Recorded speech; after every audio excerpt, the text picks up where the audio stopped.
Hi, this chapter is the main purpose of my tutorial series. Here I will tell you about the tactics I successfully use.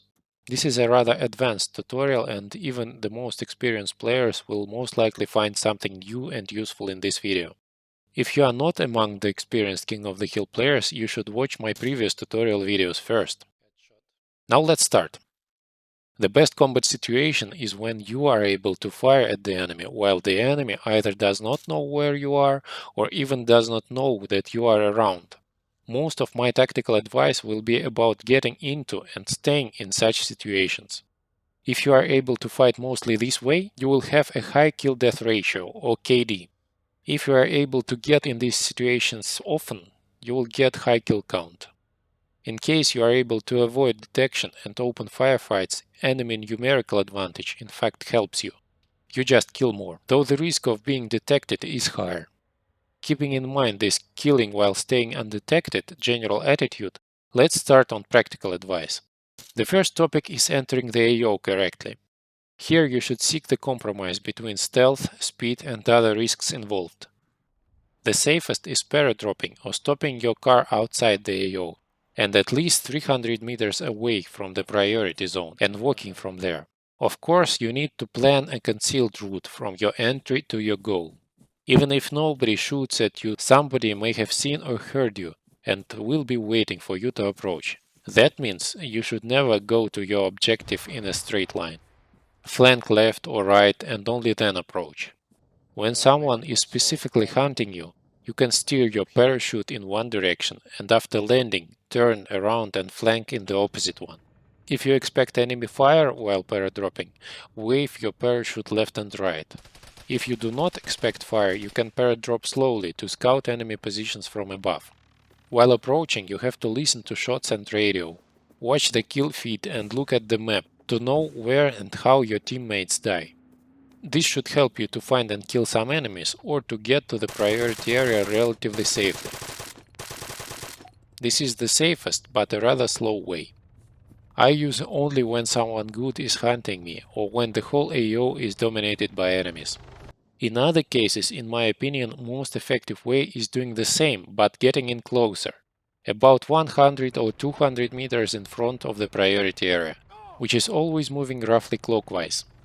Higher risk, but you can enter combat faster.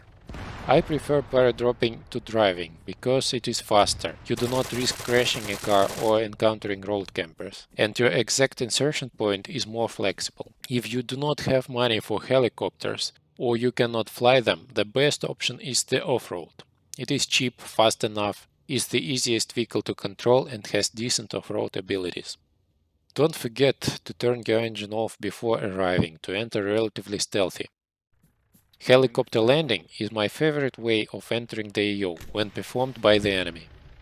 It is the riskiest way. Because of that, I do not recommend you to use Free Hawk, out of which you cannot eject as a pilot.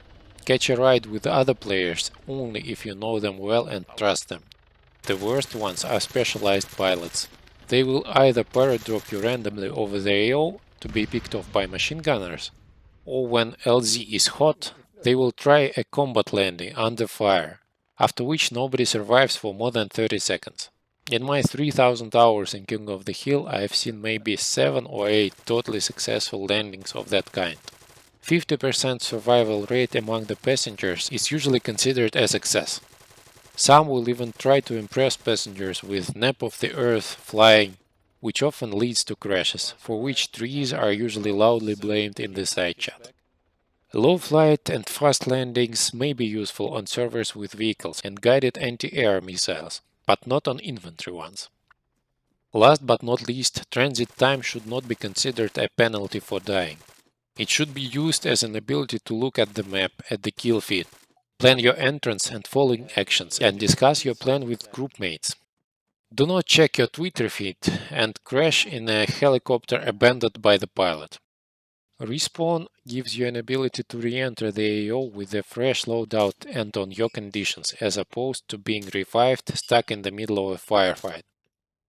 Now to the fighting itself. The easiest and the most useful tactical maneuver is flanking. There are no front lines in King of the Hill, so it is relatively safe to do. Just enter the AO flank, Getting shot at, flank. Can't fight the enemy inside the priority zone, flank.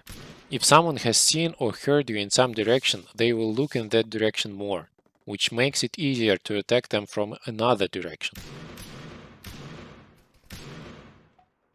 The second most useful maneuver is retreating. Not every firefight has to end with someone dying.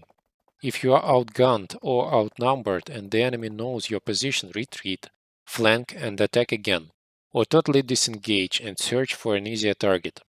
I love using hit retreat flank pattern against overwhelming groups of enemies. Even when not being able to kill them all, you can slow them down enough for them to lose control over the priority area.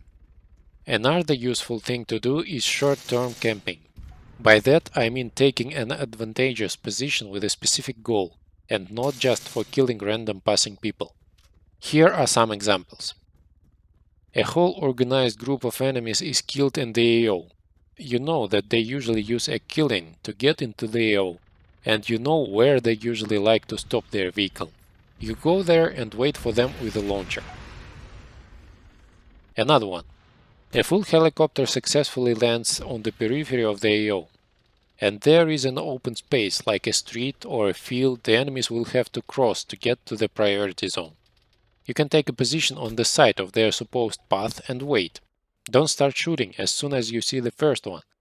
Wait for as many of them as possible to be out of cover and then shoot them. Move as soon as you feel you've been detected or earlier. Similar approach can be applied to clearing the priority area. You just need to cover the open space the priority area is moving towards. Wait for the enemies in the priority area to start crossing the open space and start picking them off. If your position is good, you will either kill most of them or stop their movement and make them lose the priority area. Bush camping with Cyrus or SP-1 works best for this. Towers can be effectively camped while the priority area passes close to them. Otherwise, towers are not very useful. For me personally, the next rule would be no long-term camping. When enemies know your position, they can usually easily kill you with penetrating weapons, explosive weapons and even explosive satchels. I fight much better in offense than in defense. On the other hand, I've seen some players destroying waves of enemies attacking their positions. It can even help the overall team goal by diverting enemies from the priority area to trying to destroy the campers. The next rule applies to everyone except the best and fastest CQB players. Rushing enemy positions is generally a bad idea. I sometimes do it, but this is the reason for a big percentage of my deaths. With moving priority area, any fortified position becomes irrelevant very soon.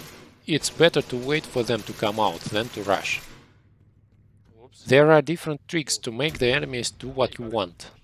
You may use smoke, grenades and shots to make an enemy look out of a window.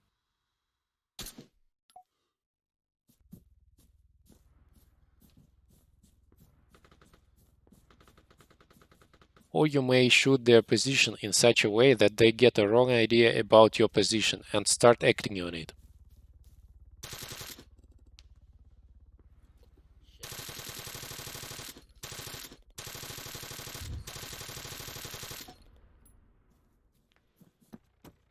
Another useful thing to do is interception. By that I mean moving as fast as you can towards an incoming enemy car or a helicopter. People who are disembarking or have just disembarked are not usually ready to fight. You can have a lot of kills like that. But a very important point here is to know when to retreat and change position. You can very easily die wanting to kill all of them. Just stop shooting, retreat, flank and finish the ones who are trying to revive others. If you've tried to intercept but was too late, camp their route towards the objective, as I've described earlier. Interception works best with light armor for additional speed, and a suppressed machine gun like MK200. Suppression is needed to give you some additional time before they find you and start shooting back, and a machine gun allows you to kill them all much faster without reloads. A launcher will allow you to destroy the whole vehicle, but will slow you down considerably, so it's a trade-off. Sadly, I cannot tell you much about how to effectively play in a group. Me and my friends usually play as a group of independently acting players who share information. While playing close to each other, we steal too many kills from each other. and reviving is not very beneficial in general. Maybe it is possible to act effectively as a close squad if you specifically trained for that, but we never bothered. Everything I've described here will benefit from your general situational awareness. You need to have an approximate map of enemy positions in your head. It should be based upon a helicopter landing you've heard 10 minutes ago, shots fired, side channel info, kill feed, your personal relations with enemy players, and much more. This will be a topic of my planned metagame video. Thank you for watching, I hope you will subscribe.